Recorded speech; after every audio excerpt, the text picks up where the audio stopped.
উত্তৰ পূৰ্বাঞ্চলৰ অন্যতম সামাজিক অনুষ্ঠান অনুপ্ৰেৰণাৰ উদ্যোগত ধুবুৰী সাহিত্য সভা ভৱন প্ৰাংগণত অনুপ্ৰেৰণা ধুবুৰী শাখা আৰু সদৌ অসম লেখিকা সমাৰোহ সমিতিৰ ধুবুৰী শাখাৰ সহযোগত বিশিষ্ট জ্যেষ্ঠ অধিবক্তা তথা এসময়ৰ জনপ্ৰিয় ক্ৰীড়াবিদ তথা ধুবুৰী সাহিত্য সভাৰ প্ৰাক্তন সভাপতি গিয়াছুদ্দিন আহমেদক তেওঁৰ সমাজ জীৱনলৈ আগবঢ়োৱা জীৱনজোৰা অৰিহণাক শ্ৰদ্ধাৰে সুঁৱৰি অনুপ্ৰেৰণা জীৱনজোৰা সাধনা বঁটা 2024 প্ৰদান কৰা হয়।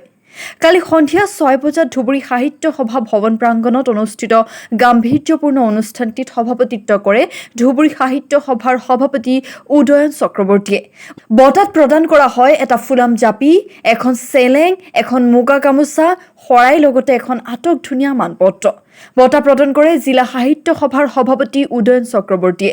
এই গাম্ভীৰ্যপূৰ্ণ অনুষ্ঠানত অনুপ্ৰেৰণাৰ প্ৰতিষ্ঠাপক তথা দেওবৰীয়া বাৰ্তাৰ মুখ্য সম্পাদক দীপজ্যোতি শইকীয়াই বিগত বছৰবোৰত অনুপ্ৰেৰণাই কৰি অহা কিছু কামৰ খতিয়ান দাঙি ধৰে। অনুপ্ৰেৰণাৰ ধুবুৰী শাখাৰ সভানেত্ৰী চুলতানা চেলিমা আহমেদে আধৰা অনুষ্ঠানটিৰ বন্তি প্ৰজ্বলনৰ লগতে গুৰু বন্দনাৰে সভাৰ সৌষ্ঠৱ বঢ়াই বিশিষ্ট গায়িকা মিতালী চক্ৰৱৰ্তী আৰু তেওঁৰ সংগী বৃন্দই। অনুষ্ঠানত ধুবুৰী সাহিত্য সভাৰ সম্পাদক জাকিৰ হুছেইন, গদাধৰ কবি চক্ৰৰ সভাপতি সৰ্বেশ্বৰ কলিতা, ধুবুৰী মহিলা সমিতিৰ সভানেত্ৰী হিমাদ্ৰী বৰুৱা, বিশিষ্ট সমাজ সেৱিকা ইৰামণি বৰা, ডক্টৰ লাৱণ্য ভকত, আহিদ খান, মানস চক্ৰৱৰ্তী, ধুবুৰী সাহিত্য সভাৰ প্ৰাক্তন সভাপতি লুৎফুৰ ৰহমানকে ধৰি সাংবাদিক যথাক্ৰমে আছিকুৰ ৰহমান, প্ৰণৱ শিখ ৰয়, তাপস চৰকাৰ, সেলিম শ্বেখ আদি বিশিষ্ট ব্যক্তি উপস্থিত থাকে। গাম্ভীৰ্যপূৰ্ণ অনুষ্ঠানত মিতালী চক্ৰৱৰ্তী, অৰ্পণা ঘোষ, তিলোত্তমা ৰাভাৰ গীত পৰিৱেশনে সভাৰ সৌষ্ঠৱ বৃদ্ধি কৰে। অনুপ্ৰেৰণা জীৱনজোৰা সাধনা বঁটা 2024 বঁটা বিজয়ী গিয়াছুদ্দিন আহমেদৰ পৰিয়ালবৰ্গৰ হৈ তেওঁৰ কন্যা ডক্টৰ মুস্কুৰা আহমেদে দেউতাকৰ বহু অপ্ৰকাশিত কাহিনীৰে নিজৰ মনৰ কথা ব্যক্ত কৰে। ধুবুৰীৰ পৰা তাপস চৰকাৰৰ ৰিপৰ্ট, অসম ভাৰত নিউজ। যি প্ৰেৰণা মোক এই বয়সত প্ৰদান কৰিলে তাৰ বাবে মই অনুপ্ৰেৰণা গোষ্ঠীক আৰু লগৰীয়াক সবকে ধন্যবাদ জনাইছো আৰু ধন্যবাদ জনাইছো আমাৰ এই অসম সাহিত্য সভাখনত এই অনুষ্ঠানটো অনুষ্ঠিত কৰাৰ বাবে মই অতীত যুৱক যুৱতীক অনুপ্ৰেৰণাৰ মাজত আহি অনুপ্ৰেৰণা পাওক এই কামনা মই কৰিলোঁ আৰু ভৱিষ্যতে মই অনুপ্ৰেৰণাৰ যোগেদি যদি মোৰ কিবা কৰিবলগীয়া আছে তেনেহ'লে মই নিশ্চয় কৰিম বুলি প্ৰতিশ্ৰুতিবদ্ধ হ'লোঁ। আৰু